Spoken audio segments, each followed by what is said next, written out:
Do you think people abuse the process of dating? I think so. It all has to do with the mindset. Okay.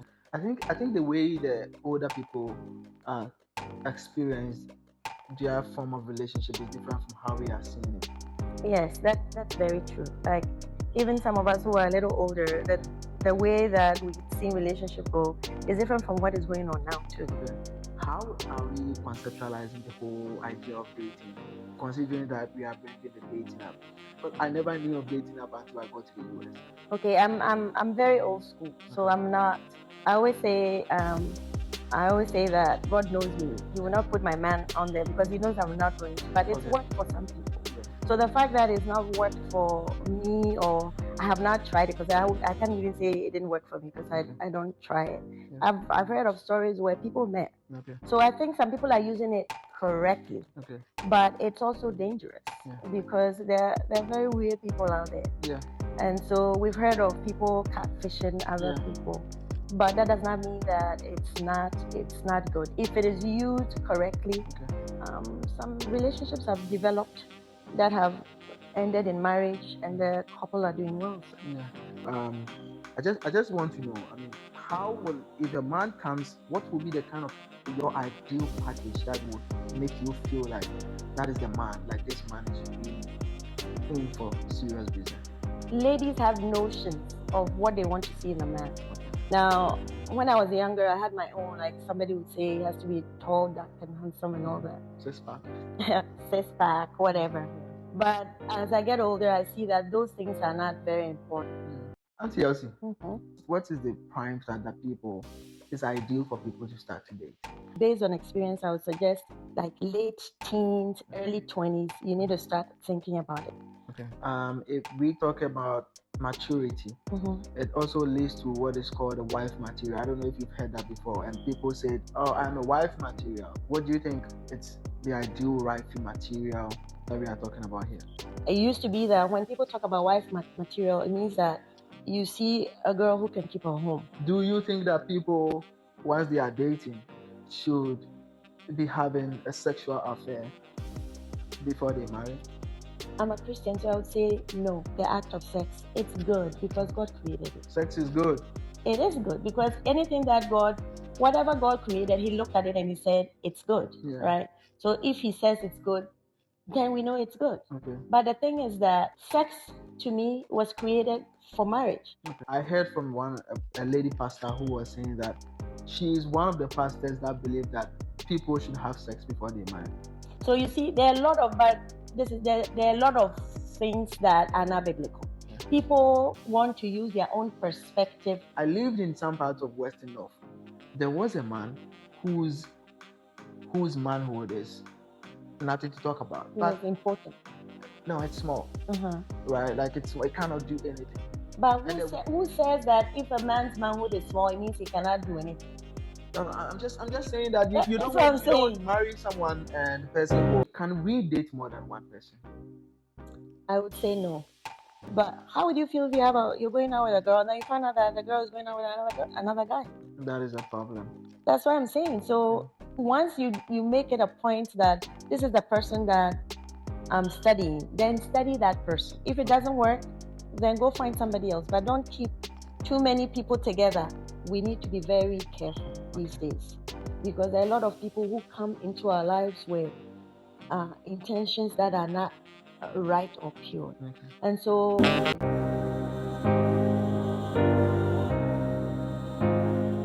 hello viewers, welcome back to DJ's podcast. Many of you have wondered why your relationship is not working out. Some of you have ended up questioning yourself.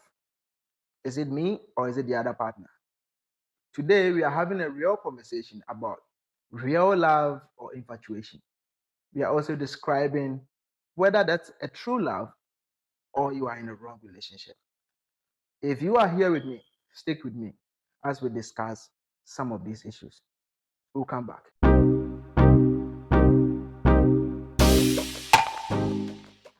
Viewers, welcome back. Today with me, I have a very important guest. You know, I have been promising you of good content. And so I have a very important and special guest that I can call my sister and an elder sister of mine. She is no other than, hey, are you waiting for me to introduce her? I think I will allow her to introduce herself. Auntie Yossi, my audience are listening to you. Can you tell us a little bit about yourself? Well, my name is Elsie Temabuahini. Um, if the accent would say anything, originally from Ghana, West Africa. Okay. I've been in the United States close to 20 years now. Wow. Yeah. I'm a teacher at a public school here. Okay. That's incredible. I think my viewers are very, very happy to have you on the show. And today, as I promised you, viewers, leave every single comment you have in the comment section. But I think I can promise you that we are going to have a very good conversation. Stick with me. Once we come back, we'll dive into some of the questions.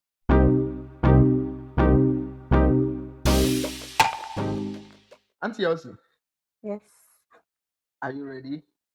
I'm as ready as I can be. Okay. First of all, I want to say thank you for inviting me onto your show. I hope that I'll have something to share with everyone today. Yes, I hope so. Okay. First of all, I would like to ask you, relationship or dating, what's your perspective like? So relationship is different from dating. So if you're talking about relationship, Yeah. Based on the podcast, I know you're talking about relationship between a man and a woman. Yeah. Okay. My perspective is, I know that there are a lot of Christians who say that you shouldn't date. Okay. But I feel like, how are you going to know anybody if you don't build up some kind of relationship with them?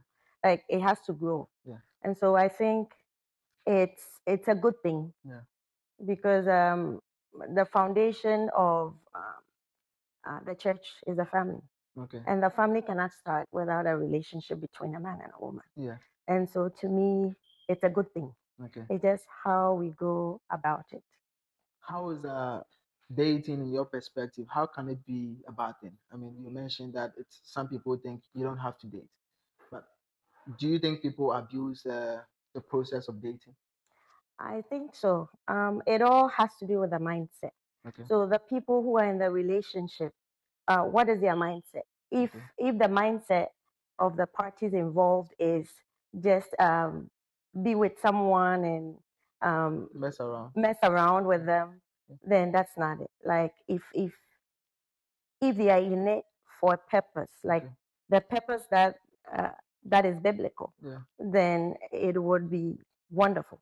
But if your perspective is, oh, let's just have fun, then that's why some elders think that it's not a good thing.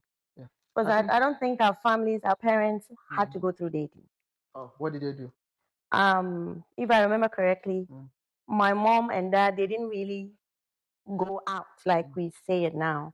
My mom's elder sister was the one who knew my dad and introduced my mom to. And so he was looking for a wife. Okay. So it wasn't like, oh, let's try and see. He was looking for a wife. And then when my auntie saw him and she liked him, so she said, oh, I have a sister who's not married yet. So that's how it started. So they didn't really go out like we say it. But do you think they should have, or it didn't make any difference? I think they had their own way of getting to know each other. It wasn't like, oh, let's go here, watch a movie, or let's go here. They didn't even have those things then. And I don't remember my parents ever telling me that, oh, they didn't go to the same church. My mom was a Methodist. My dad was a Presbyterian. Yeah. And so I think once the family got to know each other, and then it went from there. Oh. Yeah. I think the way the older people experience their form of relationship is different from how we are seeing it. Yes, that's very true. Like even some of us who are a little older, the way that we see relationship go is different from what is going on now too. Okay. People, and I don't want to give up my age, but people who are a little older than this generation, they didn't experience the dating, like dating website, long distance dating, where you could still communicate with. No, it wasn't. We used to write letters. Oh, I think I did it before. We used to write letters. So somebody would write a letter to you. If you're interested, you write a letter back, and this was before cell phones became so rampant. Yeah. We didn't have cell phones, so I used to write airmail letters. Yeah. And I'll tell you my story. Back in Prempeh College, where I went to my high school, we could write, I mean, it's a boys' school, so our alliance were the Yasantua girls, and we write same letters. I mean, so I kind of like relate to what you were saying. Yeah, St. Monica's was Addis Adel, so.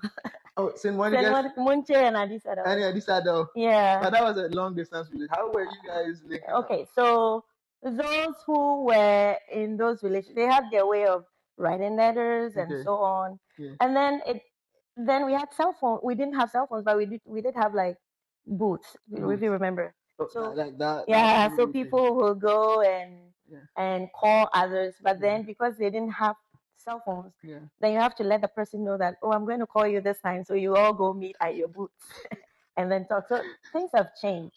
So for my viewers that are white and the other races, okay, I know some of you cannot relate. I mean, the story of how Ghana, we used to write letters in those days, and I think for that one, it cuts across. I think it cut across. It cuts across, but the boot thing probably is different. They probably, of course, cell phones developed in the developing in the much advanced worlds than it did in our place. So so they had their own, because I remember the UK used to have their boots too. In the comment section, I want you to tell me how, if your parents have told you stories like that, kindly leave it in the comment section and tell us what the love story was like. Okay, and I know you mentioned something like dating apps and long distance relationship. How are we conceptualizing the whole idea of dating, considering that we are bringing the dating app? But I never knew of dating app until I got to the US. Okay, I'm very old school, so I'm not. I always say that God knows me. He will not put my man on there because he knows I'm not going to. But it's worked for some people. So the fact that it's not worked for me, or I have not tried it, because I can't even say it didn't work for me because I don't try it. I've heard of stories where people met. So I think some people are using it correctly. But it's also dangerous because there are very weird people out there. And so we've heard of people catfishing other people, but that does not mean that it's not good if it is used correctly. Some relationships have developed that have ended in marriage, and the couple are doing well. So I think it's the way the world is going now. Everything is going to get digitized. So it's a good idea. But I also think that people should be cautious, those who go on there, because we don't know the people behind the glamour that's there. Those are some of the things I've been discussing on the podcast. And so those of you guys who want to listen to the idea of dating apps, I think I'm going to leave it, maybe the link somewhere in the description, or probably somewhere at the top. You can check it out, and you're going to learn a few more things that will be very beneficial to you. We are still on the idea of perspective on dating. I want to know, how would you, or what is your ideal first impression for a man who wants to seek you out? Okay. I think if a guy is serious, you would know it. Like, ladies have natural tentacles. So if a guy approaches you and and he's serious, there are certain things that he would do that would show that he's serious. A guy who is serious will be consistent. And then you would also know by their utterances. You would know what they want, if they want to come play or they mean business. I read an article yesterday, and they were saying the dynamics is changing. Now men don't want to chase. If they pursue you for a few times and you're playing hard to get, just because you want to be sure that the man is serious, they won't come. Now men of these days won't necessarily come because they feel like there's a whole drama around it. And so I just want to know, I mean, how will, if a man comes, what will be the kind of your ideal package that would make you feel like that is the man, like this man is really in for serious business? It's very interesting that you asked me that, because somebody recently asked me the same thing. Okay. So ladies have notions of what they want to see in a man. Okay. Now, when I was younger, I had my own, like somebody would say he has to be tall, dark, and handsome and all that. Six pack, whatever. Yeah. But as I get older, I see that those things are not very important. Yeah. Okay. But still, we have our ideal. Even if we won't say it. Like, as Christian ladies, we would say the first thing we want to see is that this person is a God-fearing. Yeah. And then another thing that I look for is how that person treats the women in his life. Okay. Like if his mother is still with him, how does he treat his mother? What are some of the things that he says about his mother? If he has sisters, how does he treat them? Because if you have a man who treats women with respect, then you know that he's going to treat you with respect. If you have a man who talks about his mom anyhow, talks about his sisters anyhow, then you know that, because sometimes some women are in denial. They think, oh, he loves me, so he won't do that to me. But God has a way of showing us, like revealing the people that we come into contact with. He reveals them to us in his own way. We just have to be very vigilant. We'll come back to that. Viewers, I know you are enjoying the conversation, and I mean, if it's going as you expect it, know that as I promised you, I'm giving you what you have to get because you deserve it. Tell us what you like. We'll come back right after this break. Viewers, welcome back. Auntie Elsie. Okay, I have my next question. My viewers want to know. Okay. Those of us, I want to know, what is the prime time to date? In America here, you see that, I don't know what's the time people start dating, but I really don't know. But I feel like coming back from Ghana and our perspective, what is the prime time that people is ideal for people to start to date?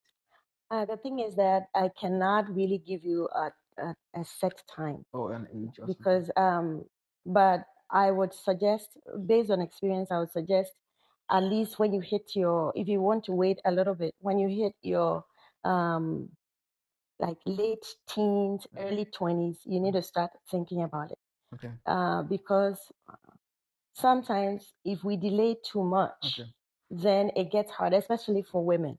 It gets harder for you, and it looks like you get to a time and it feels like all the people who are prime for you are either married or they're in a relationship.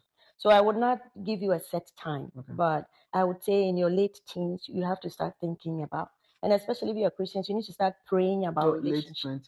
Late 20s. Like from maybe early 20s to mid 20s, you need to start, because there are people, older generation, they got married 25 years, some less, but what I've realized is that, and from speaking with people, both our race and other races, I found out that those who got married very early, it was really tough for them, but they were not mature enough to. It's like kids getting married. And so it would be better if they are. That's why I feel like it would be early to mid 20s. Then they will be mature enough at least to know certain things before they get into. You are mentioning the concept of maturity in a relationship. I mean, can you describe what maturity is like? Okay, so maturity does not necessarily have to be how old the person is. Maturity has to do with in people's thinking, their perspective. Because marriage, in our language, we say the journey of marriage is long, right? And so if you don't have the aptitude for it, then you would go in and come out. I feel like in this generation, kids get into relationships too early. And so they don't really have a perception or perspective of what to expect. And so that it hinders the marriage somehow. But if it could be, somebody could be 21, 25, and they may be even more mature when it comes to thinking than somebody who may be even 50. So it's how their perception about marriage going in not thinking that it is, or perception about relationship, because we know that not all relationships might lead to marriage. But that's why I'm saying that the perception with which you're going into the relationship, you need to be matured enough to understand that your happiness does not depend on the other person. I need us to stay right there. So I also want to know further. If we talk about maturity, it also leads to what is called a wife material. I don't know if you've heard that before. And people said, "Oh, I'm a wife material, and I have the ideal characteristics of who a wife would be like." Can you describe that? Can you tell us what you think? Do you think that it's really like a skill that people, let's try and then unearth these kind of ideologies around it? What do you think it's the ideal wifey material that we are talking about here? So where we come from originally, it used to be that when people talk about wife material, it means that you see a girl who can keep her home. Yeah. Like when it comes to cooking, taking care of other people. Okay. It doesn't have to be.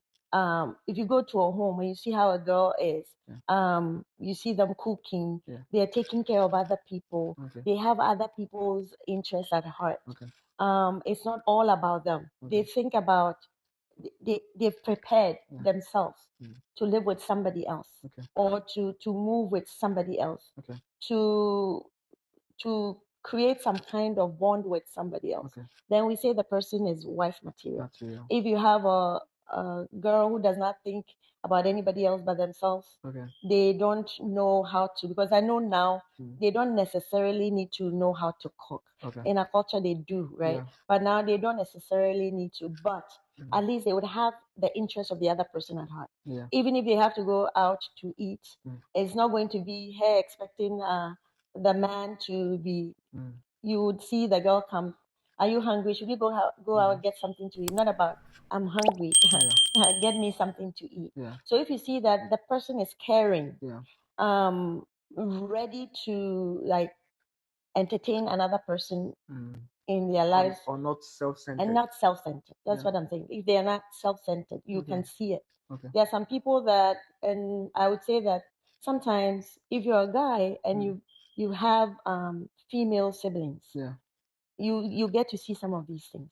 So if you see a girl who does not exhibit those characteristics, you know that they are not ready. That is why somebody would say she's not ready. I am not ready. That means that, okay, I want to keep on learning how to. I think it's just, yes, like what you've said, but it's also adding on to it. Probably it's just like saying that, okay, people should start conscientizing themselves to be in that process, because a woman who is not ready or who is still figuring out their own things will not necessarily become feel or see themselves as wife material. I mean, and that it goes also a long way to be applicable to the men. If you want to be like a husband material, you should also be thinking of how to take care of a woman. Sorry, and that would also help to foster a very good relationship. Do you think that people, once they are dating, should be having a sexual affair before they marry? I'm a Christian, so I would say no. Even before I became entrenched in Christianity, I learned, and in growing up, our parents didn't tell us those things. Like some of the things we learned at school. But then, as a woman, I always say that this is what a lot of people don't understand, and I try to educate young women. If God gives me the opportunity to speak to them, I always tell them this. You need to understand that God created the act of sex. It's good because God created it. Sex is good. It is good because anything that whatever God created, He looked at it and He said, it's good, right? So if He says it's good, then we know it's good. But the thing is that sex, to me, was created for marriage because sex was for procreating. So when the Bible says in Genesis that God gave us the mandate to go multiply and replenish the earth, that was part of it. Yes, it doesn't mean that you don't have to enjoy it because it is. It is, but it is it's in a context, so you cannot take it out of it. I heard from a lady pastor who was saying that she is one of the pastors that believe that people should have sex before they marry. So you see, there are a lot of, but there are a lot of things that are not biblical. Yeah. People want to use their own perspective because and this is what I realized, and I realized this when we were in Ghana. You see that some preachers, as long as they are doing something, they would say it's good. Now, the reason why I think, and people may have their own ideas of saying that. Now, usually, sex. What is the result of sex? Children. You get But pregnant. It's not all the time. But it's not. But how would you know? It's like somebody people want to do it when it's the ladies' free period. I know that too. Yeah, but this is it. This is what I say as a woman. This is what I tell. Okay. This is what people don't understand. The act of sex, it happens in the woman. Okay. The man, it's an outside thing, right? So it alters you in a way. That is why if a girl, usually now things are different. If a girl would give herself to a man, it means that there's a strong feeling, a bond. Okay. So you know how the Bible says a man will leave the father and then be bonded to the woman. So once they become one, what makes them one? I believe that the act of sex makes them one. It's a bond. Once it's created, then everything else becomes involved. That is why women usually, and it's not just women, I've come to alter my perception and perspective because I've spoken to some men too. If Just take it. If you were in a relationship with somebody and it wasn't sexual, if the person breaks the relationship abruptly, it hurts you. But it will not hurt you as much if it had been sexual, because it's not the time for it. I'm a teacher in the public school. I've seen 9th graders who come to school already have a baby with a teenager, 12 years old. How are they going to take care of a child? Is it about, should we educate them about protecting themselves? Or should we tell them to wait when it is the right time? When it's the right time, you welcome babies.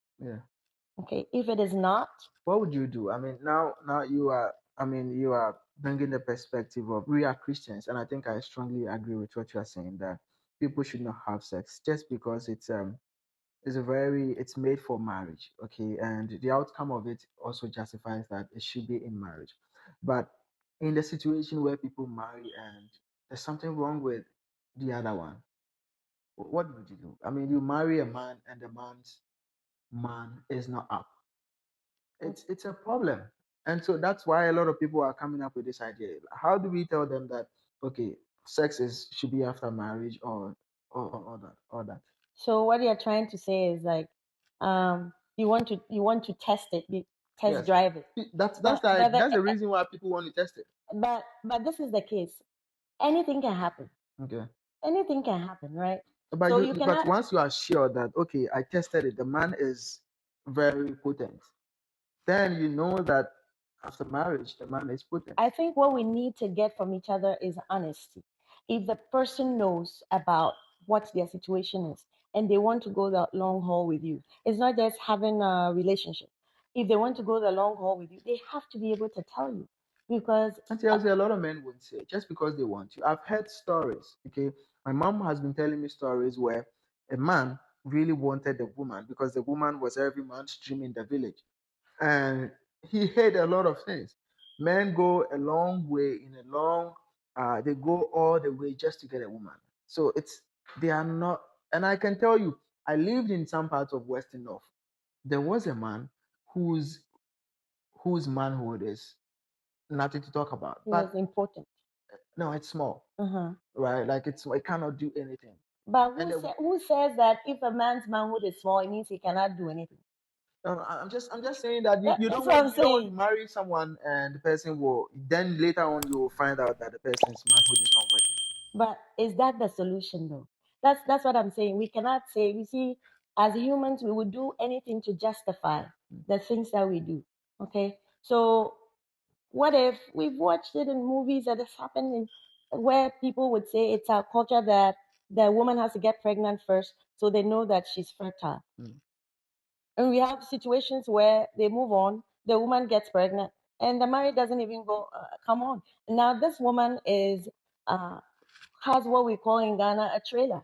Who is going to marry a woman who already has a child from another man? So that's why I'm saying it's not the solution. There should be better ways. Now that people can be tested medically. So if they want to check, why don't they take that route? Because you cannot, I'm not palm wine or whatever that you want to test me before you can say, I'm going to buy this. So I don't think that's the solution. And I think nowadays people are also skipping the concept of marriage counseling. Once you go, I think these are some of the specific things they ask, whether a man you are, there's anything you really want to tell us that will not permit you guys to marry, go ahead with the marriage. And I think that's one of the reasons why these things are going on. But I think I kind of like agree with you. If I mean, we'll talk more about it, but I want us to come back from our break. Viewers, tell us what you think. Do you think that it is good to test it before marriage or not? I mean, we are saying that sex is good for marriage and it should be done in marriage. But leave a comment. Tell us your story, what you have heard. Like the video if you also enjoy what you are watching. We'll come back. Viewers, welcome back. I know you still have a lot of questions that you would like to ask. And so I want to quickly go to Auntie Elsie and ask this question. Auntie Elsie, I want to ask you, can we date more than one person? I would say no. I know some people would disagree with me. Okay. I would say, what do you mean date? Like take more than one person seriously? Dating is about knowing the person. Not necessarily. So sometimes you have to define it. Okay. Let's say you have a group. Let's say I'm a lady and I have a group of male friends around. We are friendly with each other. Okay. But once you decide that I'm going to go out with you exclusively, then it should be exclusive. Okay. I don't think you should have more than one guy or more than one girl if you're dating. Some people would say, "Oh, we want to compare and see," but I don't think it's proper. Okay. Personally, I've experienced where a guy who said he was interested in me, and I thought he was interested in me, but then I found out that there was another lady on the line. Okay. But don't you think that if you leave your options open, it helps you be able to come out of the issue of broken heart and all that? But how would you feel if you're going out with a girl? Because if I decide that I'm dating somebody, then it means that it has to be like exclusive. Okay. But how would you feel if you're going out with a girl and then you find out that the girl is going out with another guy? That is a problem. That's what I'm saying. So once you make it a point that this is the person that I'm studying, then study that person. If it doesn't work, then go find somebody else. But don't keep too many people together. Like, you can study people at a distance. Okay. But once you say, yeah, I'm going to let's see what goes with this, then it has to be exclusive. How can you be studying somebody and then studying another person as well? Okay. So to me, somebody may have a different perspective, but to me, it's not right because I wouldn't like it and I didn't like it with my situation. I didn't like it when I found out that there was another lady there. But under what circumstance do you think that people should want to make a commitment to be with someone? So this is what we see people, right? Like all of us, we see guys, and then you're attracted to them. Like at the beginning, we're talking about who will be your ideal guy. Like even those of us who say the most important thing is that the person should be a Christian, like a good Christian, not as someone who just comes to church because they want a wife. You see people, and sometimes you become friends. When I was younger, I thought, no, if you're my friend, no, but that was a wrong perspective. You can become friends with people and not necessarily go out exclusively with them, right? But if you know you have a group of friends around you, you know you can actually be looking at the qualities they have. If you like one of them and then they approach you later on, or in this day and age, you don't even have to. You can. There's some ways of putting hints there for the guy to know. But I don't think it is right for you to be dating multiple people at the same time. Okay. And I think I kind of agree with you. I mean, just because we want to be ethical and come up with honesty. Yeah. I think that's the ideal situation. But I want to know if there is someone who wants to be sure that this is a genuine person. I think we may have said it somewhere in the video, but I want us to go deep into it. Can you tell us how we can see and realize that this is a real and a genuine love, a love that can really land somebody's marriage situation? Like, I mean, how do we know that we are not falling in the hands of a guy or a lady who is just into have fun? So it depends on several things. And sometimes people these days are very cunning too. So you have to be very careful. Okay. You need to listen because sometimes they speak and then you know. Yeah. I had somebody who said he, he has no relationship with Christ. Like the relationship with Christ ended a long time ago. And the way he said it in our language told me right away that I need to move on. Sometimes you look at the way that, like I said at the beginning, the way the person relates to the opposite. Okay. So if it's a girl, the way the girl relates with the opposite sex, Okay. the way she speaks to them, the way she connects with them. Okay. If it is a guy, the same way. Sometimes little things would show up there. One of the things that I also liked about people, like if you know that they're going to be the people who have good intentions for you, is if they don't hide away from your family. Oh. They don't hide away from your family. They want to go home. They want to go home with you. Yeah. It means that because it is very difficult for them to come and then see your parents and then go and start treating you anyhow.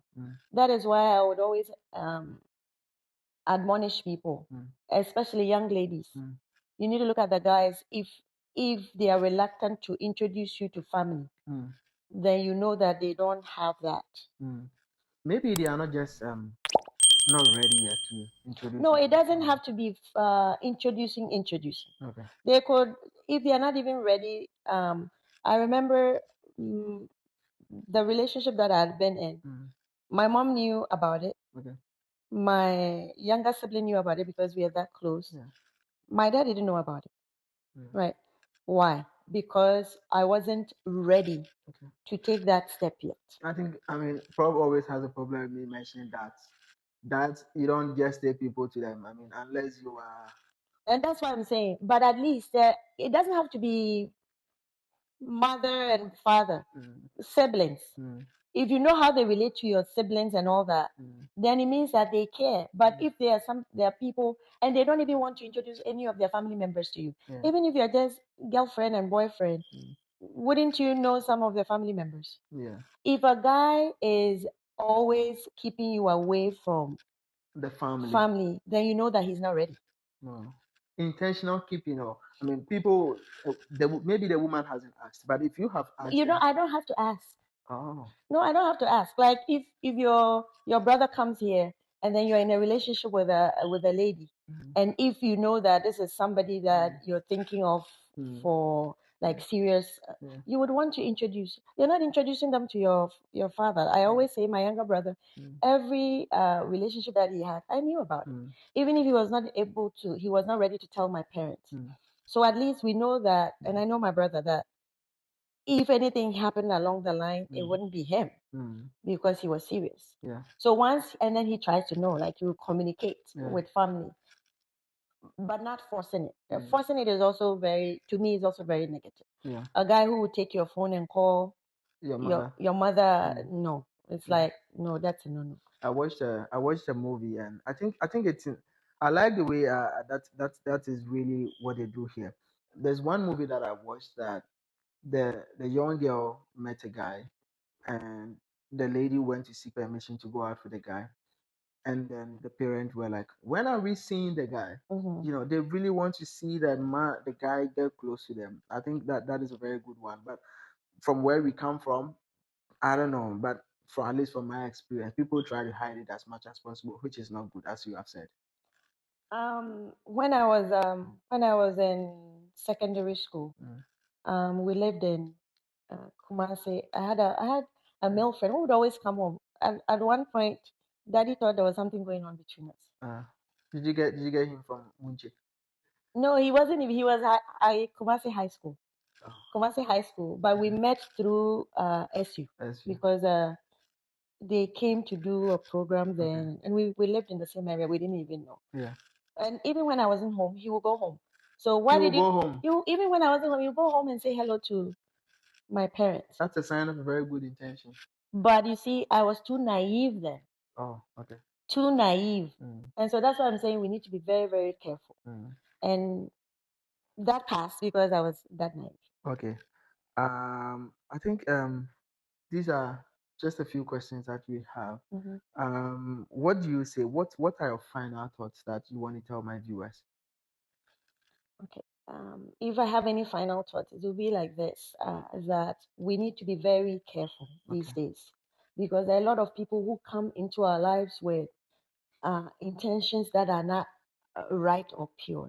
And so, especially, and I always want to talk to our young ladies, you need to be very, very careful, because if the relationship does not go the way that it's supposed to go, in the end, yes, the man may be hurt. But because, like I said, especially if you make it sexual, it doesn't go well for the women. And you need to understand that if pregnancy comes in, it is a girl who is going to be pregnant. It's not the guy. He can go about his business with no protruding belly. And so girls have to be very, very careful and make sure that they don't put themselves in situations that would, in the end, hurt them. Make sure you don't put yourself in situations that in the end would hurt you. And I think we have discussed a few other things like, okay, if the man is serious, he's always going to get connected to the family. It should probably centered on a man who is serious, wants to be part of the family, and wants to build a life with you. I hope this is able to help your relationship one way or the other. If you are enjoying it and if you like what you are seeing, I need you to tell us exactly what we should do for you. I'm promising you, we'll always come back with a very good content. See you in the next episode. Bye.